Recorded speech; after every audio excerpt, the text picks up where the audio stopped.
दोस्तों, आज रात हम जा रहे हैं एक ऐसी जगह जहां ठंड है, गीलापन है और रहम नाम की कोई चीज नहीं है। सोचो, तुम खड़े हो टखनों तक गीली बर्फ में, जिसमें हल्की सी तेल, बारूद और कुछ ऐसा मिला जुला सा गंध है जिसे पहचानने की हिम्मत भी नहीं होती। हवा ऐसे चीरती है जैसे तुम्हारी जैकेट कोई जालीदार कपड़ा हो और तुम्हारे जूते जो 3 महीने पहले मिले थे वो तो कब के भीग चुके हैं। स्वागत है ईस्टर्न फ्रंट में। यहां से जिंदा निकलना मुश्किल है, तो आराम से बैठने से पहले एक बार वीडियो को लाइक कर दो और सब्सक्राइब भी कर लो, लेकिन तभी जब सच में तुम्हें मेरा काम पसंद आता हो। और हाँ, कमेंट में बताओ कहां से देख रहे हो और अभी कितने बजे हैं। मुझे हमेशा जानने में मजा आता है कि इतिहास का ये कोना कितनी दूर तक पहुंचता है। अब लाइट्स डिम कर लो, पंखा चला लो ताकि बैकग्राउंड में हल्की सी आवाज आती रहे, और चलो आज की कहानी में धीरे धीरे उतरते हैं। तुम एक सोल्जर हो, लेकिन असल में तुम एक चलते फिरते कांपते हुए गीले ऊन और पछतावे का ढेर हो। मोजों में कीचड़ है, आस्तीन में कीचड़ है, यहां तक कि पानी की बोतल के ढक्कन में भी कीचड़ है। ऐसा कीचड़ जो घर पर कभी नहीं देखा।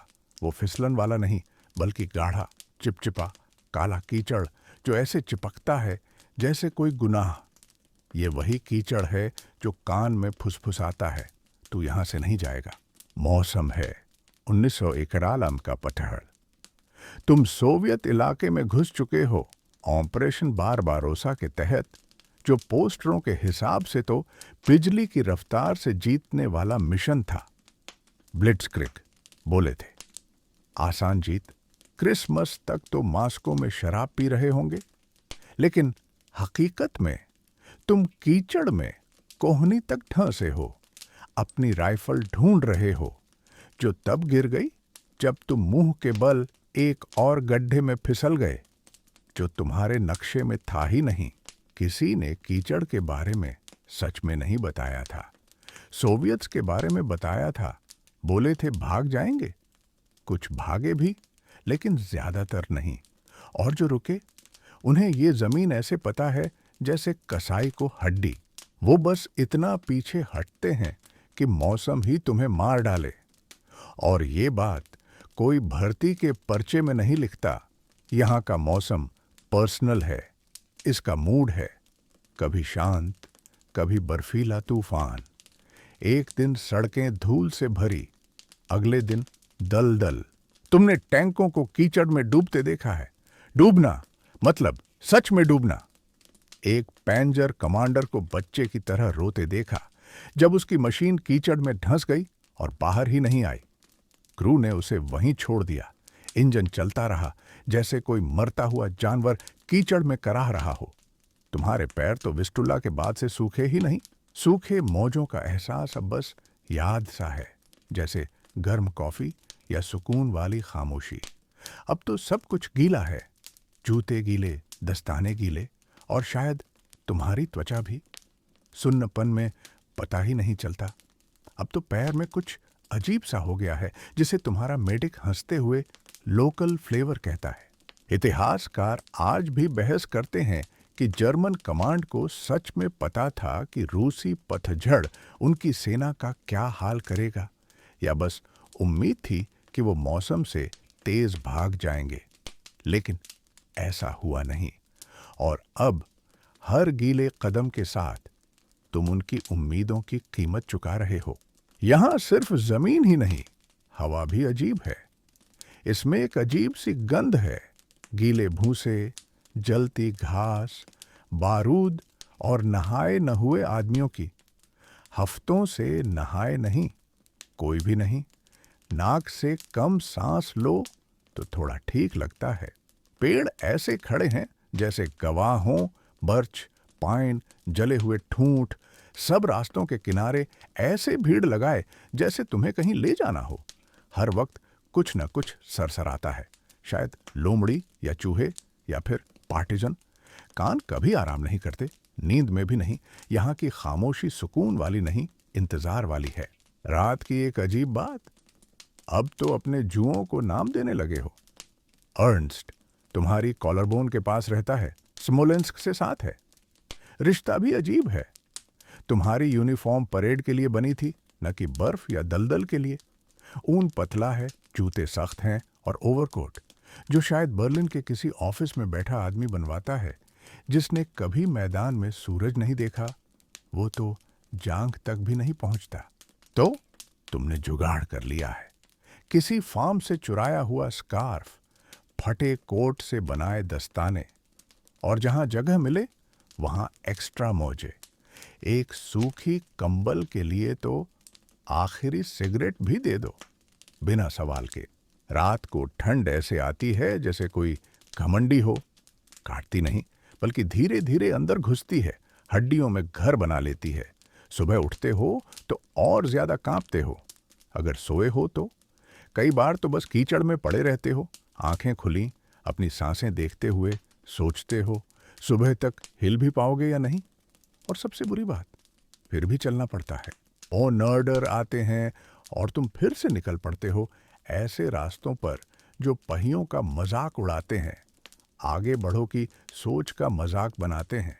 सब कुछ खुद ही उठाना है, राइफल, गोलियां, 3 दिन का खाना, अगर किस्मत हो एक फोटो और उतना पानी जितना जमने से पहले चल सके। और मच्छर, उन्हें ठंड से कोई फर्क नहीं पड़ता। इस गंदगी में तो और भी पनपते हैं, कपड़ों के आर पार काट लेते हैं। एक रात तो आंख सूज गई क्योंकि किसी मच्छर ने वहीं काट लिया। किसी ने मजाक में कहा था कीचड़ के दांत होते हैं। हंसे थे, फिर देखा एक घोड़ा फंस गया, छटपटाया और फिर कभी बाहर नहीं आया। ऐसे गायब हो गया जैसे कोई जहाज डूब गया हो। सवार ने पीछे मुड़कर भी नहीं देखा, बस चलता रहा जैसे जानता हो कीचड़ ने अपना हिस्सा ले लिया है, अब मोल भाव बेकार है। एक शब्द है जो दिमाग में घूमता रहता है, दुर्खाल्टन, मतलब सहना। अफसर बार बार चिल्लाते हैं, ट्रकों से, खाइयों से, जैसे ये शब्द ही गर्मी दे देंगे। एक लड़के ने तो अपने हेलमेट पर ही खोद दिया था। वो मिन्स्क से आगे नहीं गया। फिर भी तुम चलते रहते हो, क्योंकि रुकना ऑप्शन नहीं है। रूस में पतझड़ में रुकना मतलब एक और कहानी बन जाना, एक जमी हुई लाश, एक और चेतावनी अगले बंदे के लिए जिसने वाटरप्रूफ मोजे नहीं लाए। तो यहां हो तुम, घर से मीलों दूर, खाने से मीलों दूर, टखनों तक ऐसे कीचड़ में जो जैसे तुम्हें तोड़ने के लिए ही बना हो। गोली नहीं लगी, बम नहीं फटा, लेकिन अगर कोई हीरो वाली कहानी सुनने की उम्मीद थी तो माफ करना। ये कहानी कीचड़ में शुरू होती है, बर्फ में खत्म होती है और हर एक पल में टपकती रहती है। और ये तो बस शुरुआत है।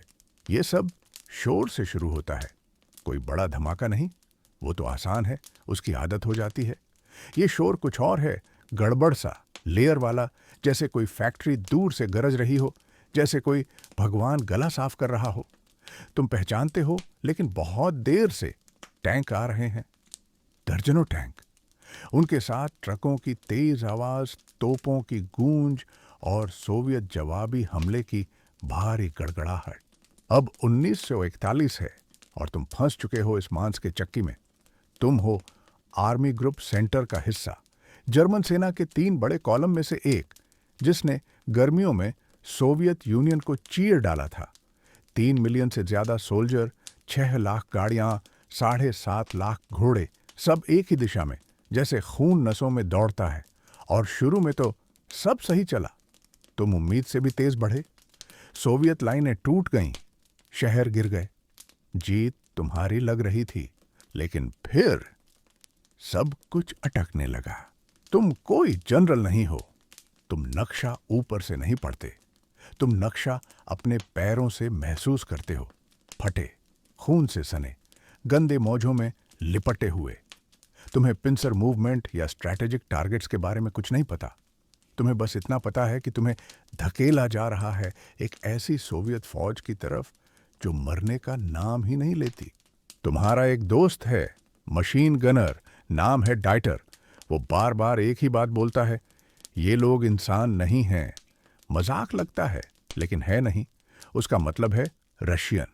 जिस तरह से वो नुकसान झेलते हैं फिर भी आते रहते हैं, जिस तरह से वो टैंकों पर ग्रेनेड बांधकर दौड़ जाते हैं, जिस तरह से वो अपनी भाषा में चिल्लाते हैं जो तुम्हें अब डर से जोड़ने लगी है, तुम्हें समझ नहीं आता टाइटर सच में उनकी तारीफ कर रहा है या बस खुद को समझा रहा है।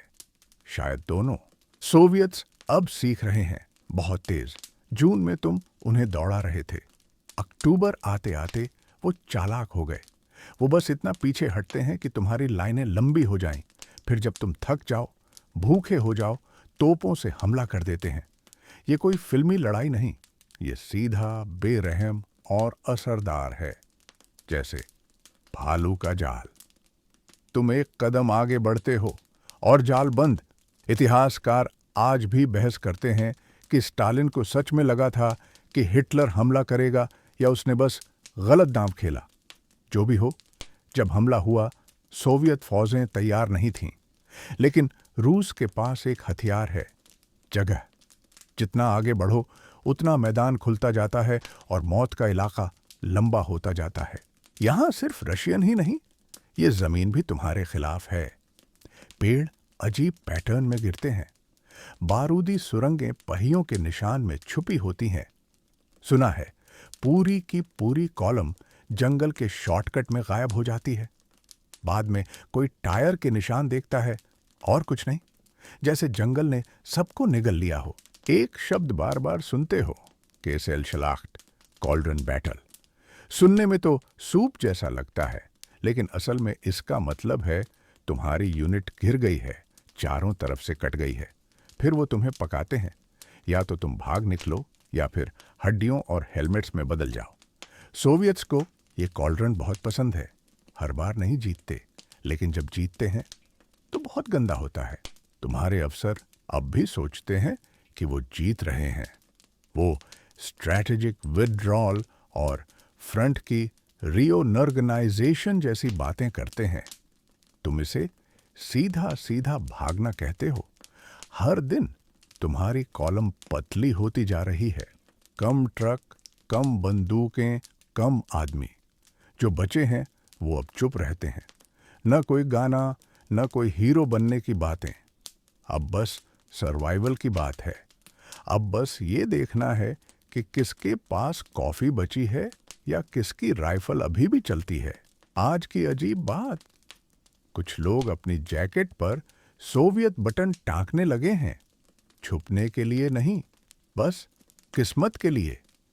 बेवकूफ़ी है, लेकिन जब गोलियां पेड़ों से आती हैं और ठंड तुम्हारी उंगलियां चुरा लेती है, तो कोई भी टोटका चलेगा।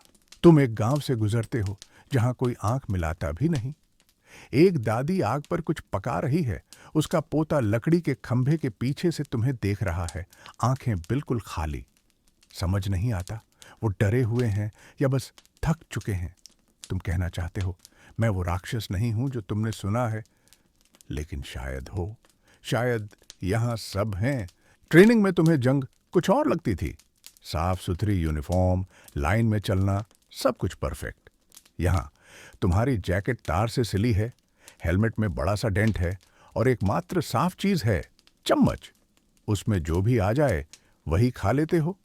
कभी जूते का चमड़ा उबालकर, कभी घोड़े का मांस और कभी कभी कुछ ऐसा जिसके बारे में पूछना भी नहीं चाहते। रात को अजीब चीजें दिखती हैं, अंधेरे में आकृतियां, पेड़ों में रोशनी।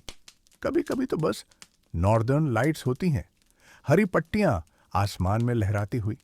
कभी कभी कुछ और। तुम लेटे रहते हो सोने का नाटक करते हुए, जब तुम्हारा साथी चुपचाप रोता है। पूछते नहीं, क्योंकि वजह पता है, तुम्हें भी वही महसूस होता है। एक सुबह तुम्हारी कंपनी को ऑर्डर मिलता है, किसी भी कीमत पर यह पोजीशन पकड़ो। तुम देखते हो, पोजीशन है एक खाई, टूटी हुई बाण और एक चलती हुई MG42। अफसर पहले ही शेलिंग के 20 मिनट बाद गायब हो जाता है, बस धुंध में चला जाता है।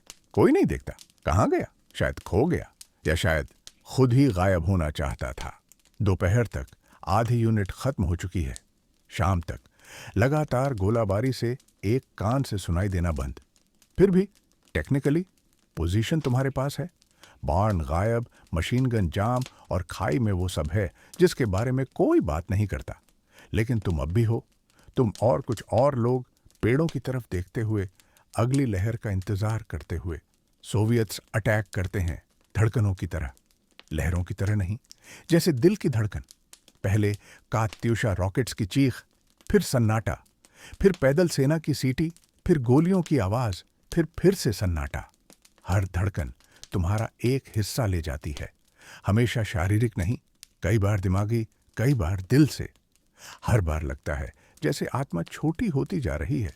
अब तुमने सीख लिया है, खाई में साइड में खुदाई करो ताकि फॉक्स हॉल में बैठे बैठे सो सको, बिना जमने के डर के।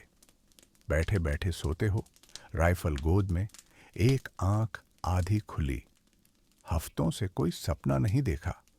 यहां सपनों की जगह नहीं, बस अगली सांस की जगह है। तुम्हारा एक साथी अब हर मरे हुए सोल्जर की स्केच बनाता है, बस चेहरा, पेंसिल से, नाम नहीं, बस तस्वीर। तुम पूछते हो क्यों?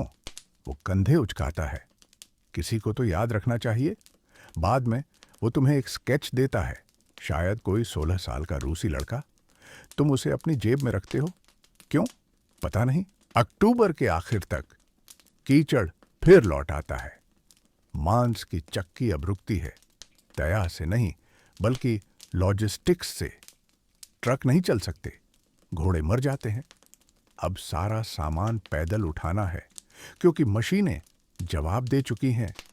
घुटनों में दर्द ऐसा जैसे हड्डियां पिस रही हों। फिर भी सोवियत्स आते रहते हैं। अब उनके पास असली विंटर कोट हैं, गद्देदार, मोटे, काम के। तुम्हारे पास वही पतला ग्रे ऊन है। पहली बर्फ गिरती है तो लगता है इतिहास खुद तुम पर हंस रहा है। अब तुम सिर्फ हथियारों में नहीं, कपड़ों में भी हार रहे हो। फ्रंट शब्द के बारे में सोचते हो। सुनने में तो लाइन जैसा लगता है, कोई तय जगह जिसे पकड़ सकते हो या पार कर सकते हो। लेकिन ये फ्रंट, ये तो एक धुंधला सा धब्बा है, ठंड, डर और भाग दौड़ का। यहां कोई सेफ जोन नहीं, बस दुख की अलग अलग लेवल है। स्वागत है ईस्टर्न फ्रंट में, जहां तुम्हारे ऑर्डर से भी ज्यादा बेरहम है ये जमीन खुद। अब ठंड आ गई है, वो वाली ठंड नहीं जिसमें बस मफलर या स्वेटर चाहिए। ये वो ठंड है जो सदियों से यहां है, जैसे ये ठंड समय से भी पुरानी हो और सब कुछ खत्म होने के बाद भी यहीं रहेगी। ये ठंड सिर्फ त्वचा को नहीं चुभती, ये तो हड्डियों के अंदर तक घुस जाती है और फिर वहीं बस जाती है। सुबह 6 बजे के आसपास तुम्हें अपनी उंगलियां महसूस ही नहीं होती। 7 बजे तक तो लगता है जैसे उंगलियां हैं भी या नहीं। स्वागत है 1941 पलाश की सर्दी में, वही सर्दी जिसने मशीनें, आदमी और उनके सपने सब तोड़ दिए। वही सर्दी जिसमें सब कुछ, राइफल, ट्रक, सांसें, सब ने काम करना बंद कर दिया। तुम अपनी खाई में सोकर उठते हो तो सुनाई देता है, जूते बर्फीली मिट्टी पर टूट रहे हैं। रात भर में कुछ इंच बर्फ जम गई है, लेकिन खुश मत हो, अब जमीन और भी नुकीली हो गई है। तुम एक पतली सी ऊनी कंबल में लिपटे हो, जैसे कोई दुखी सा रोल। तुम्हारी सांसें हवा में धुएं की तरह तैरती हैं, जैसे फेफड़े भी थक गए हों। तुम्हारी पानी की बोतल पूरी तरह जमी हुई है। जो राशन मिलता है वो भी पत्थर जैसा सख्त, मांस और ब्रेड हेलमेट से भी ज्यादा कड़ा। खाना खाने के लिए उसे घंटों बगल में दबाकर रखना पड़ता है ताकि थोड़ा नरम हो जाए। पानी चाहिए, बर्फ पिघलानी पड़ती है, वो भी डर के साथ कि कहीं धुआं देखकर दुश्मन तोप न चला दे। एक मजाक चलता है, सूप को गर्म मत करो, मुंह तक पहुंचने से पहले फिर से जम जाएगा। मजाक है लेकिन सच है। इंजन अब स्टार्ट नहीं होते। पेंजर टैंक ऐसे खड़े हैं जैसे सोते हुए दैत्य, जमे हुए। तेल जम गया है, बैटरी का एसिड भी बर्फ जैसा हो गया है। कुछ क्रू तो 24 घंटे इंजन चालू रखते हैं ताकि जम न जाए, लेकिन अब फ्यूल कम है और आवाज से दुश्मन को पता चल जाता है, तो मशीनें मर जाती हैं और आदमी उन्हें धक्का देते हैं। तुमने खुद 25 टन का टैंक बर्फ में घसीटा है। अब भी समझ नहीं आता कैसे किया। इतिहासकार आज भी बहस करते हैं, हिटलर ने सैनिकों को सही विंटर गियर क्यों नहीं दिया? घमंड था या गलती? जो भी हो, तुम्हारे पास वही पतली पैंट, एक ट्यूनिक, शायद एक कोट और जूते जो अब स्पंज जैसे हैं। कभी कभी तो लगता है मरे हुए लोग ज्यादा खुशकिस्मत हैं, उन्हें अब यह सब महसूस नहीं करना पड़ता। रात की एक और अजीब बात, कुछ सोल्जर अपने पैरों पर अखबार लपेटते हैं ताकि ठंड से बच सके। एक बंदे ने तो गोए थे की कविताएं भी टेप कर ली थीं। कहता था कल्चरल आर्मर है। वो नींद में ही जम गया, लेकिन कम से कम साहित्यिक मौत मरी। सोवियत्स, वो तो इस नरक में भी मस्त हैं, जैसे यहीं पैदा हुए हों। उनके पास गद्देदार जैकेट, ऊनी जूते, फर वाली टोपियां हैं। वो ऐसे चलते हैं जैसे बर्फ में ही घर हो। तुम तो कसम खाते हो वो बर्फीले तूफान में भी देख सकते हैं। उनके स्की बर्फ पर ऐसे फिसलते हैं जैसे हवा में उड़ रहे हों। उनकी स्लेज वहां चलती है जहां तुम्हारे पहिए फंस जाते हैं। और सबसे बुरी बात, वो मुस्कुराते हैं। एक बार तुमने देखा सोवियत पेट्रोल बर्फीली नदी पर फिसलते हुए जा रहे हैं और तुम्हारी यूनिट आधा मील दूर खाई में छुपी है। वो लोग भूतों की तरह लगते हैं, चुप, आत्मविश्वासी और डरावने। कोई गोली नहीं चलती, वो बस आते हैं और फिर गायब हो जाते हैं। उस रात तुम जागते रहते हो, पेड़ों की तरफ देखते हुए, पक्का यकीन है वो फिर आएंगे, और वो हमेशा आते हैं। अब तुमने सुनना भी बदल दिया है। अब तेज आवाजों के लिए नहीं, बल्कि खामोशी के लिए सुनते हो। उस सन्नाटे के लिए जो हमले से पहले आता है, उस हवा के रुकने के लिए जो कात्युषा रॉकेट्स से पहले होती है, उस अजीब सी शांति के लिए जो बताती है कहीं कुछ है जहां कुछ होना नहीं चाहिए। दिसंबर के बीच आते आते तुम्हारे हाथ फट चुके हैं, खून निकलता है, सांसें सीने में ऐसे बजती हैं जैसे टूटी हुई कांच की बोतल। तुम्हारे पास बैठा आदमी क्लाउस खून थूकता है और उसे विंटर वाइन कहता है। वो हंसता है, फिर बर्फ में उल्टी कर देता है, भाप उठती है। तुम दोनों उसे ऐसे देखते हो जैसे कोई आर्ट हो। अब कुछ भी हैरान नहीं करता। कमांड अब भी ऑर्डर भेजता है, ये पहाड़ी ले लो, वो गांव पकड़ लो। तुम मानते हो क्योंकि न मानना और भी बुरा लगता है। लेकिन पहाड़ बर्फ से ढके हैं, गांव वीरान हैं। घरों में घुसते हो तो सब खाली, न खाना न लकड़ी, कभी कभी छत भी नहीं, बस खाली खोल जिनमें कभी गर्मी थी। कभी कभी किसी कोने में बच्चों का खिलौना पड़ा होता है और तुम्हें जल्दी से नजरें फेरनी पड़ती हैं, वरना दिल बैठ जाता है। एक आदमी मिलता है, कहता है 6 दिन से सोया नहीं। उसकी आंख फड़कती है, जूते बोरे से लपेटे हैं, राइफल जंग खा गई है। वो तुम्हें सिगरेट का छोटा सा टुकड़ा देता है। तुम ले लेते हो क्योंकि हफ्तों में किसी ने इतनी दया नहीं दिखाई। एक सुबह उठते हो तो देखते हो तुम्हारे बगल में बैठा सोल्जर जम चुका है। बैठा बैठा आंखें खुली, तुम उसे देखते हो जो तुम्हारे बगल में बैठा है, एकदम सीधा, आंखें खुली, लेकिन अब उसमें कोई जान नहीं बची। ठंड ने उसे ऐसे जकड़ लिया जैसे वो कभी हिला ही नहीं। कोई आवाज नहीं, कोई हलचल नहीं, बस बर्फ, सन्नाटा और मौत की मौजूदगी। तुम उसे हिलाते भी नहीं, बस चुपचाप देखते रहते हो, क्योंकि अब डर भी खत्म हो चुका है। अब तो ये सब आम बात लगने लगी है। तुम्हारे हाथ पैर सुन्न हैं, दिमाग सुन्न है और दिल भी अब बस धड़क रहा है जैसे आदत में हो। हर सुबह उठते हो तो सबसे पहले यही सोचते हो, आज भी जिंदा हूं, लेकिन ये जिंदा रहना भी अब बोझ सा लगने लगा है। हर दिन, हर रात बस एक ही सवाल, कब तक? कभी कभी जब थोड़ी सी धूप निकलती है तो सब लोग ऐसे बाहर आ जाते हैं जैसे कोई त्योहार हो। कोई अपने जूतों को धूप दिखा रहा है, कोई मोजे सुखा रहा है, कोई बस आंखें बंद करके बैठा है जैसे उस थोड़ी सी गर्मी में सारी थकान भूल जाना चाहता हो। लेकिन धूप भी यहाँ मेहमान है, ज्यादा देर टिकती नहीं, तुम्हारे पास अब खाने को कुछ खास नहीं बचा। जो भी मिलता है उसे बांटना पड़ता है। कभी कभी तो बर्फ ही चबानी पड़ती है ताकि गला गीला रहे। राशन की लाइन में खड़े खड़े सबकी शक्लें एक जैसी लगने लगी हैं, थकी हुई, गुमसुम और उम्मीद से खाली।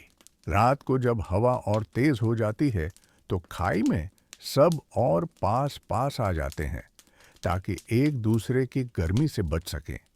लेकिन फिर भी कई बार सुबह तक कोई न कोई हमेशा के लिए सो जाता है।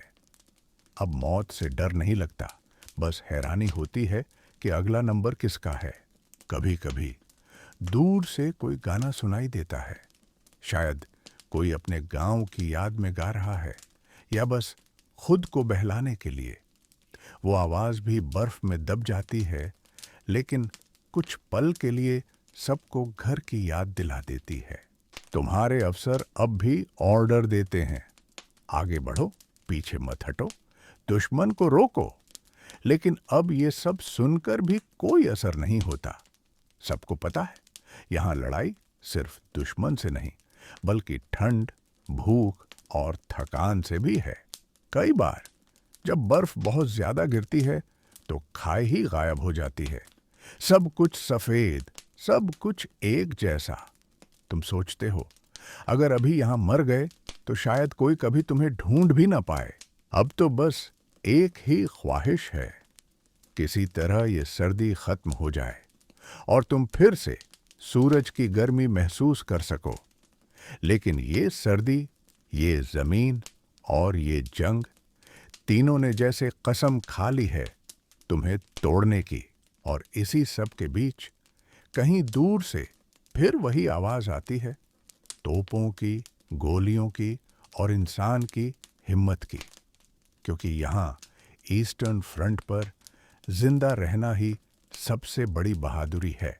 कल रात ही तो उससे बात हुई थी, मजाक कर रहा था, बोला जंग खत्म हो जाए तो किसी नर्स से शादी करूंगा। अब उसकी पलकों पर बर्फ जमी है और उसकी त्वचा नीली स्लेटी हो गई है, जैसे बासी ब्रेड पर फफूंदी लग जाती है। कोई कुछ नहीं बोलता, बस उसकी कंबल खींच लेते हो क्योंकि वो अभी भी थोड़ी गर्म है, और आगे बढ़ जाते हो। तुम्हारी कंपनी के लोग हर दिन कम होते जा रहे हैं, गोलियों से नहीं बल्कि ठंड, बीमारी, भूख और हिम्मत टूटने से। कुछ तो बस गायब हो जाते हैं। उनकी राइफलें मिलती हैं, पैरों के निशान मिलते हैं, फिर कुछ नहीं। वो बर्फ में, जंगल में या बस कहीं खो जाते हैं। शायद उन्होंने आगे जो आने वाला था उसका सामना न करने का फैसला कर लिया। फिर भी लड़ाई रुकती नहीं। सोवियत्स इतनी ठंड में हमला करते हैं जिसमें स्टील भी टूट जाए। रात में वो तुम्हारी पोजीशन पर टूट पड़ते हैं। फ्लेयर से बर्फ ऐसे चमकती है जैसे भूतों की आग हो। तुम सुन्न उंगलियों से फायर करते हो, राइफल जाम हो जाती है, गोलियां भी जैसे जम गई हों। कई बार तो सांस की भाप से तुम्हारी साइड्स धुंधली हो जाती है, पहुंचने से पहले ही फिर से जम जाती है। अब तो बस आदत से गोली चलाते हो या फिर बिल्कुल नहीं चलाते।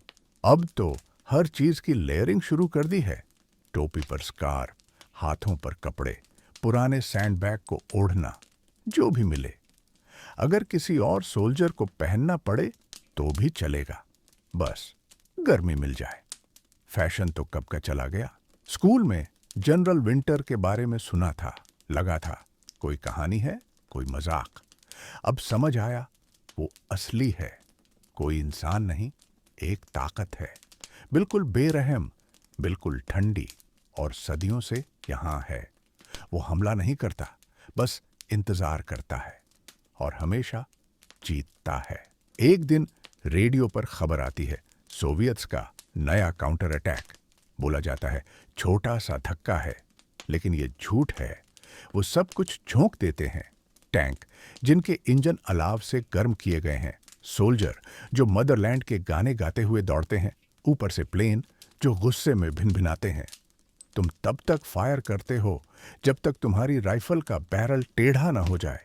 फिर बर्फ के गोले फेंकते हो, फर्क नहीं पड़ता।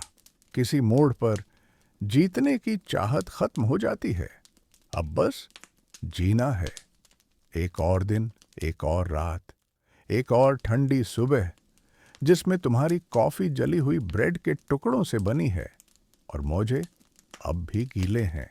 इतिहासकार बहस करते हैं कि क्या इसी सर्दी ने वेयरमाख्त को तोड़ दिया। वो लॉजिस्टिक्स, हौसले, फ्यूल की कमी पर बात करते हैं, लेकिन तुम जानते हो असली टूटना कैसा लगता है? घुटनों में, दांतों में और उस मुस्कान के गायब हो जाने में जो अब अफसरों के चेहरे पर भी नहीं दिखती। एक सोल्जर ने लकड़ी की छोटी सी उल्लू बनाई है, बेल्ट में बांध रखी है। कहता है, ये मेरी रखवाली करता है। तुम पूछते हो, काम करता है? वो कंधे उचकाता है। अब तक तो जिंदा हूं, है ना? तुम्हारे पास एक पोस्ट कार्ड है, बहन ने भेजा था। उसमें लिखा है, ड्रेसडेन का क्रिसमस मार्केट कितना सुंदर लग रहा है। रात को उसे प्रार्थना की तरह पढ़ते हो, फिर छुपा देते हो ताकि कोई देख न ले। यहां उम्मीद रखना भी शर्म की बात लगती है। फिर भी किसी अजीब वजह से तुम चलते रहते हो, क्योंकि रुकना मतलब खत्म हो जाना।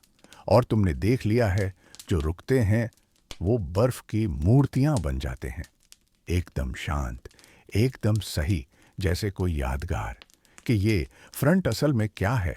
ना कोई शान, ना कोई बहादुरी, बस ठंड।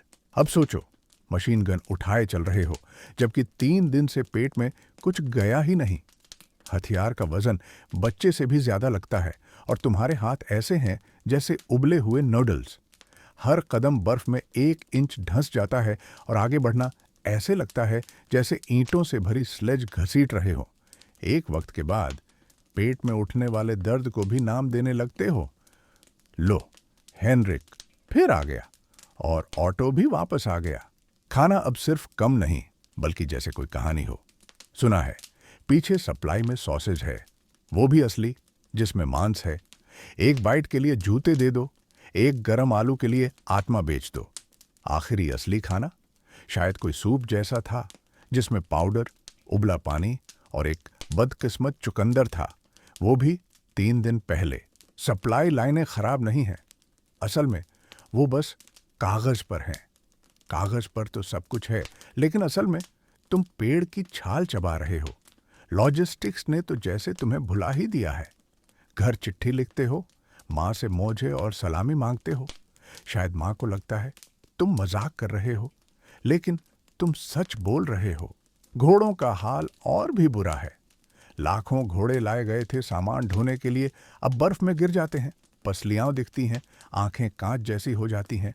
एक सुबह उठते हो तो सप्लाई टीम का खच्चर आधा बर्फ में दबा है, मुंह में घास जमी हुई। अफसर कंधे उचकाता है, चाकू निकालता है और मांस काट लेता है। कहते हैं घोड़े का मांस मीठा होता है। जानना नहीं चाहते थे, अब जान गए। अब तुमने बचत करना सीख लिया है, कीमती चीजों की नहीं, बल्कि कैलोरी की। ब्रेड का टुकड़ा अब पवित्र है, चीनी का एक टुकड़ा सोना। एक सोल्जर ने चॉकलेट का टुकड़ा मोजे में छुपा रखा है, जैसे खजाना हो। हफ्ते में एक बार निकालता है, सूंघता है, फिर वापस रख देता है। कहता है इसकी खुशबू से नींद आ जाती है। तुम बहस नहीं करते? इतिहासकार आज भी बहस करते हैं, क्या जर्मन सप्लाई सिस्टम रूस में सच में फेल हो गया था, या वो इतनी बड़ी जंग के लिए बना ही नहीं था? फर्क नहीं पड़ता, नतीजा एक ही है। हर 5 मिनट में एक ट्रक फंस जाता है, फ्यूल जम जाता है, सड़कें बर्फ या कीचड़ में गायब हो जाती है, और जब नहीं होती तो उनमें बारूदी सुरंगें होती हैं जो पार्टीजन ने बिछाई हैं। यहां सिर्फ सप्लाई खोना नहीं है, ये जमीन तुम्हें धीरे धीरे निगल रही है, जैसे कभी चाहती ही नहीं थी कि तुम यहां आओ।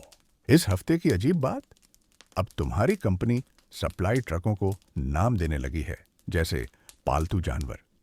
एक का नाम ग्रेटल है, दूसरे का द विडो। जब ट्रक आते हैं तो सब खुश होते हैं, जब नहीं आते तो सब दुखी। ग्रेटल पिछली बार से लौटी ही नहीं। विडो बारूदी सुरंग पर उड़ गई। दफनाते वक्त कोई कुछ नहीं बोलता, सिर्फ सामान नहीं गया, उम्मीद भी चली गई। कुछ ऐसा जो इस बर्फीले नरक से बाहर की दुनिया से जोड़ता था।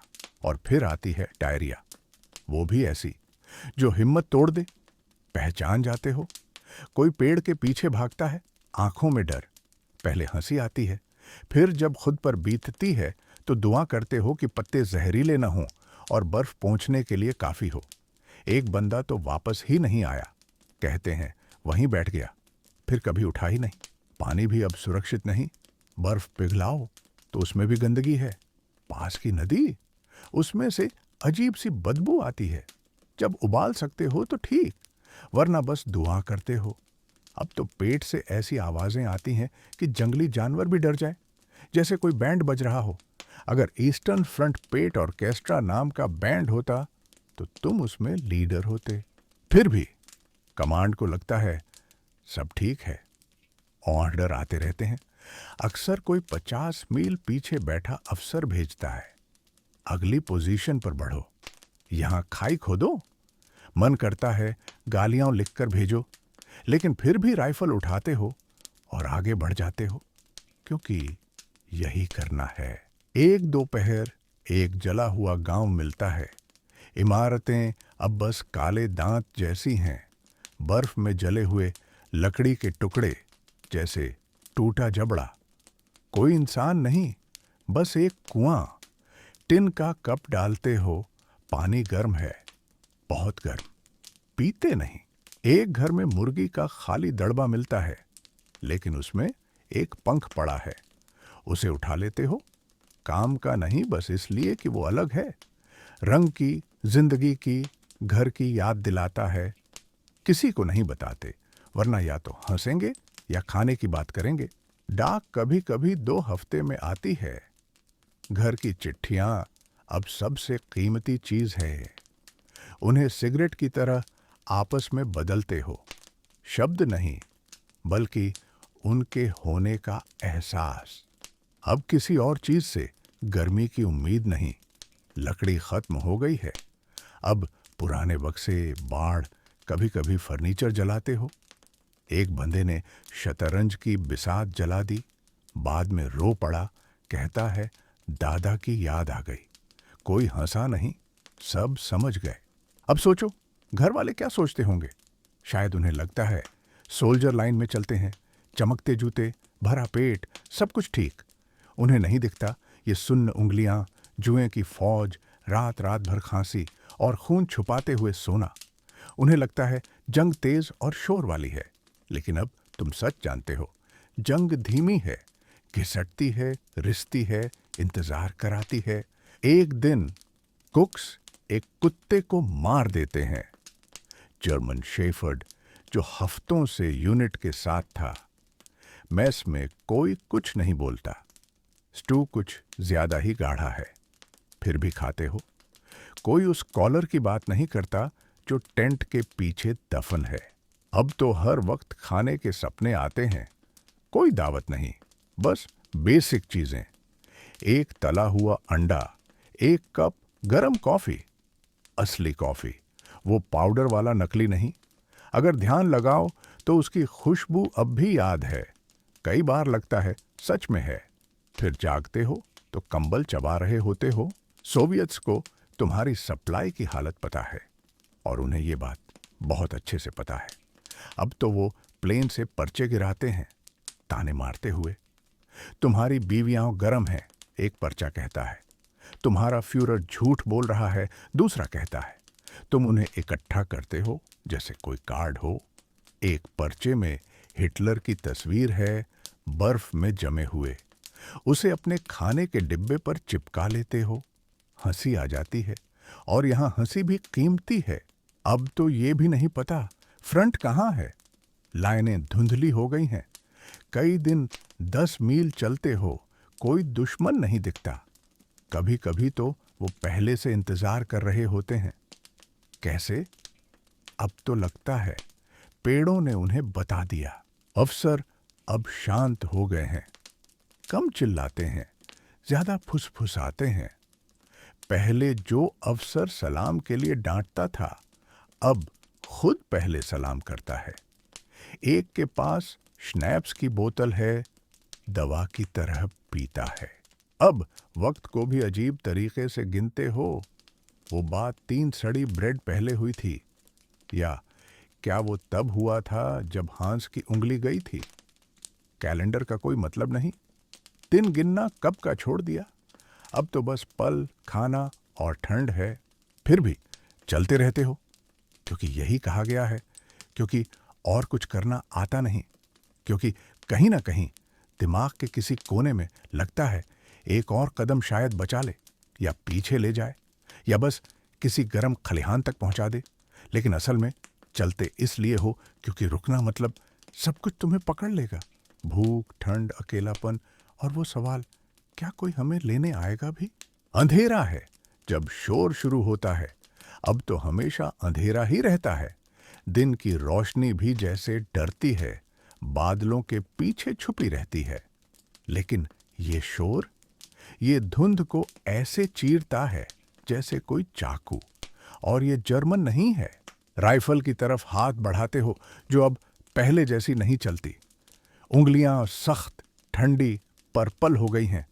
बोल्ट फंस जाता है, टिन का कप गिर जाता है। गुस्से में बड़बड़ाते हो, कोई और पहले ही फायर कर रहा है। मोहसिन नागेंट की आवाज आती है, फिर एक और, फिर मोर्टार की गूंज इतनी दूर कि हड्डियां हिल जाए लेकिन फटे नहीं। लो, फिर शुरू हो गया। रेड आर्मी वापस आ गई है और इस बार वो गुस्से में है। तुमसे कहा गया था वो टूट जाएंगे। सोवियत्स का हौसला कांच की तरह बिखर जाएगा। कहा गया था रस्सी से बंधे जूते वाले किसान मॉडर्न आर्मी के सामने टिक नहीं पाएंगे। शायद 1-2 हफ्ते के लिए ये सच था।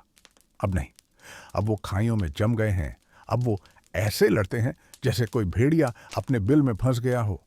और अब उनके पास वो चीज है जो तुम्हारे पास नहीं, मोमेंटम। एक अफसर ने उन्हें जंगली कहा था। दूसरे ने कहा उनमें समझदारी नहीं है। लेकिन जब वो तुम्हारी लाइन पर टूटते हैं तो उन्हें समझदारी की जरूरत नहीं, उन्हें बस हिम्मत चाहिए। और वो उनके पास बहुत है, जितना तुमने सोचा भी नहीं था। वो ऐसे टूट पड़ते हैं जैसे जान की कोई कीमत ही नहीं। पूरी की पूरी स्क्वाड मशीन गन की गोलियों के सामने दौड़ जाती है, बस तुम्हारी खाई तक पहुंचने के लिए। कभी कभी कामयाब हो जाते हैं, कभी कभी वहीं ढेर हो जाते हैं, लेकिन रुकते नहीं। इतिहासकार आज भी बहस करते हैं, ये हिम्मत थी, देशभक्ति थी, या पीछे से कमिसार की बंदूक का डर? शायद तीनों। लेकिन जब वो उर्राह चिल्लाते हुए धुएं में से निकलते हैं तो सोचने का वक्त नहीं मिलता। बस निशाना लगाते हो और दुआ करते हो कि उंगली अब भी ट्रिगर दबा सके। कहते हैं अब सोवियत्स को ज्यादा ऑटोमेटिक गन मिल गई है, PPSH, जो गोलियां ऐसे बरसाती है जैसे सिलाई मशीन। जब ये चलती है तो सिर्फ तेज नहीं बल्कि पर्सनल लगती है, जैसे सामने वाला सच में चाहता है तुम्हारा दिन खराब हो। अब तुम उन्हें अलग नजर से देखते हो, दुश्मन को। अब वो अजनबी या जंगली नहीं लगते। एक तो चश्मा पहने था, पतली तार वाला, जैसे कोई स्कूल टीचर। उसने गोली चलाने से पहले झिझक दिखाई, तुमने नहीं। अब रात को उसी के बारे में सोचते हो। अब तुम गिनती रखते हो, कितने मरे, ये नहीं बल्कि कितने और आ रहे हैं। जैसे बर्फीले तूफान में बर्फ के टुकड़े गिनना। गोली चलाओ, वो गिरते हैं, फिर और आ जाते हैं। ये कभी खत्म नहीं होता। अब तो सिर्फ पैदल सेना नहीं, सब कुछ आ रहा है। मोर्टार, हल्के टैंक, स्लेज पर मशीन गन। एक बार देखा, इस की पर लोग चलते चलते फायर कर रहे हैं, जैसे कोई डरावना सपना। एक बंदा कसम खाता है सोवियत्स ने कुत्तों को टैंक के नीचे बम बांधना सिखा दिया है। पहले हंसे थे, फिर खुद देख लिया। एक बार लड़ाई के बाद सोवियत बंकर मिलता है। अंदर उबलता पानी, 2 टिन के कप, शतरंज की बिसात और लाल धागे से बुने दस्ताने। बस 1 मिनट बैठते हो ताकि कुछ महसूस कर सको जो जमी हुई चीज ना हो। शतरंज की बिसात देखो, खेल अधूरा है, काले मोहरों की बढ़त है। सोचते हो ये लोग कौन थे? बचे होंगे, वापस आएंगे अपने दस्ताने लेने। कुछ नहीं उठाते, बस बाहर आ जाते हो। शायद यही सबसे इंसानी काम है जो हफ्ते भर में किया। बाद में तुम्हारी स्क्वाड को एक गिरा हुआ सोवियत प्लेन मिलता है, आधा बर्फ में दबा। पायलट बचा नहीं, लेकिन किसी ने प्लेन की नाक पर चेहरा बना दिया था। लाल होंठ, बड़ी पलकें, हंसते दांत। देर तक देखते रहते हो, समझ नहीं आता ये मजाक है या डरावना। शायद दोनों। अब बातें हो रही हैं धीमी फुसफुसाहट में कि सोवियत्स का हौसला बढ़ रहा है। यही शब्द है, बढ़ रहा है। और तुम्हारा तुम्हारा तो बर्फ के नीचे कहीं दबा है, आखिरी साफ मोजे के साथ। सोवियत्स के पास अब वो चीज है जो तुमने खो दी, यकीन कि वो जीत सकते हैं। ये खतरनाक है। एक दिन एक पकड़े गए सोवियत सोल्जर को सुना, मेडिक से कह रहा था, मदर रशिया कभी खत्म नहीं होती, जिसे कोई अंत नहीं उसे मार नहीं सकते। मेडिक हंस देता है, लेकिन तुम रात को जागते हुए तारों को देखते हो और सोचते हो शायद वो सही है। आज की अजीब बात, किसी ने सोवियत हारमोनिका चुरा ली है। अब हर रात उसकी उदास कराहती धुनें सुनाई देती हैं, जिससे ठंड और भी गहरी लगती है। बजाने वाले को कोई गाना नहीं आता, बस सांस भरता है, बाकी काम हवा कर देती है। तुम उसे नाम देते हो, लॉस्ट लंग की कराह। अब सोवियत तोपें भी बेहतर हो गई हैं। पहले बेतरतीब चलती थीं, अब सटीक हैं, दिमाग पर असर डालती है। पता चल जाता है कब आ रही है। पंछी गायब हो जाते हैं, हवा बदल जाती है, फिर धमाका। अब तो पलक झपकाने का टाइम भी सीख लिया है, ताकि शैल गिरते वक्त पलक न झपके। छोटी सी टोटका, लेकिन लगता है काम करता है। तुम्हारा साथी विली पास में शैल गिरने से सुनने की ताकत खो बैठा। 2 दिन तक सब पर मुस्कुराता रहा, सिर हिलाता रहा। उसे पता ही नहीं चला वो कितना तेज बोल रहा है। पहले हंसी आती है, फिर नहीं। एक दिन देखते हो, सोवियत सोल्जर अपने घायल साथी को गोलियों के बीच खींचकर पेड़ के पीछे ले जाता है, खून से सना कपड़ा निकालता है और बहुत नरमी से पट्टी बांधता है। तुम गोली नहीं चलाते, बस देखते हो, फिर नजरें फेर लेते हो। बाद में अपनी स्क्वाड के साथ एक घायल आदमी को बर्फ में घसीटते हो। वो बड़बड़ा रहा है सेबों के बारे में, लाल सेब अपने बगीचे के। कहता है, खिड़की पर रखे हैं, दिख रहे हैं। तुम कहते हो, हाँ दिख रहे हैं, जबकि सामने सिर्फ टूटा गांव और जलती पाइन की हल्की सी गंध है। एक सुबह जब तुम्हारी यूनिट आगे बढ़ती है, तो सोवियत खाई से गुजरते हो। अब वहां शांति है, जमे हुए शरीर जैसे सो रहे हों। आग के ऊपर अब भी बर्तन लटका है, किताब खुली है, पन्ने हवा में फड़फड़ा रहे हैं। किताब उठाते हो, भाषा समझ नहीं आती, लेकिन कविता की शक्ल पहचानते हो। अंदर एक फोटो है, छोटी सी लड़की, शायद 6 साल की, एक दांत गायब, हंसती हुई। पन्ना मोड़कर कोट में रख लेते हो, किसी को नहीं बताते। अब सपने भी रूसी में आते हैं, पूरे वाक्य नहीं, बस आवाजें, नाम, चीखें। एक बार नींद में चिल्ला उठे, पेखोता। इन्फेंट्री। कभी भाषा नहीं सीखी, अब वो हड्डियों में बस गई है। सोवियत्स को जमीन की पूरी समझ है। उनकी चालें बदल रही हैं, रात में घेर लेते हैं, बर्फ के नीचे जाल बिछाते हैं, जमी हुई नदियों को सड़क बना लेते हैं। एक रात उन्होंने झील पार कर ली, जो नामुमकिन थी। दर्जनों लोग, चुपचाप, तेज, खतरनाक। जब तक तुम्हारे पहरेदार ने देखा, वो लाइन के अंदर आ चुके थे। तुम्हारा सार्जेंट उन्हें चूहे कहता है। तुम्हें लगता है ये गलत है, चूहे डरते हैं।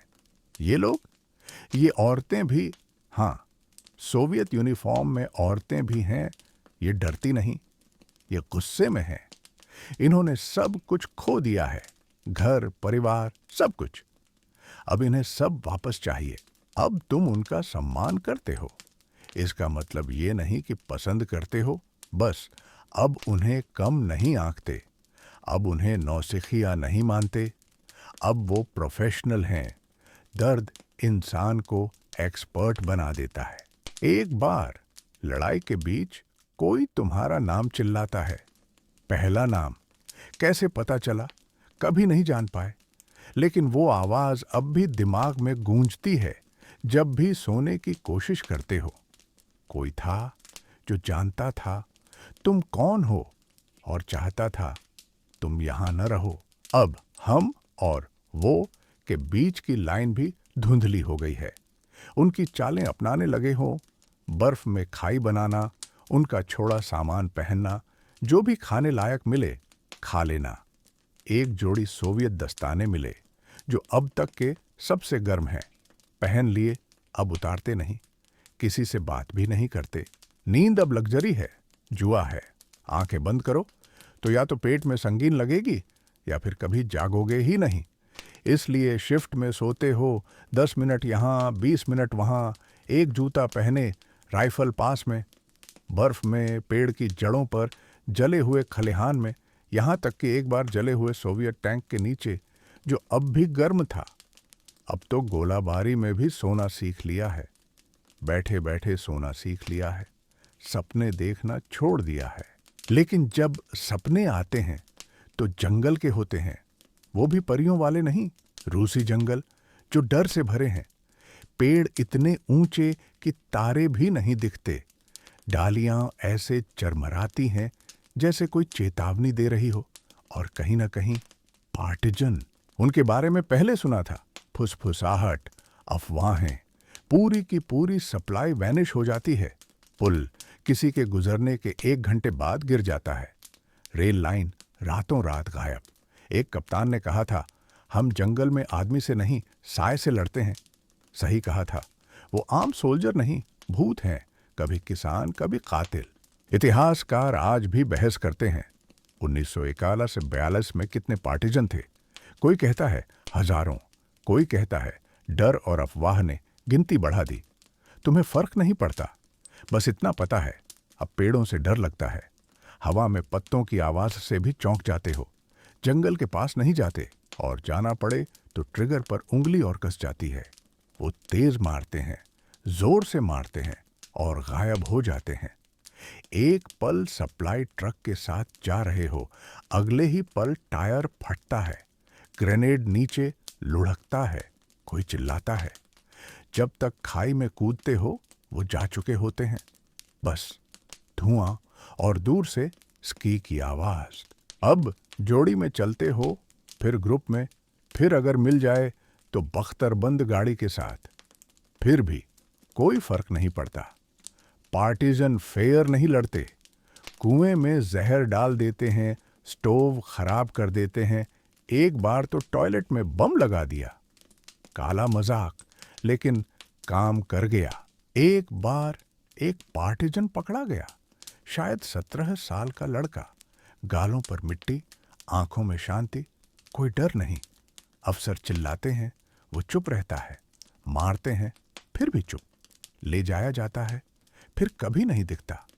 लेकिन उसका चेहरा याद रह जाता है, क्योंकि उसने एक बार भी पलक नहीं झपकी। आज की अजीब बात, एक पर्चा मिला। पार्टिजन को कैसे पहचाने?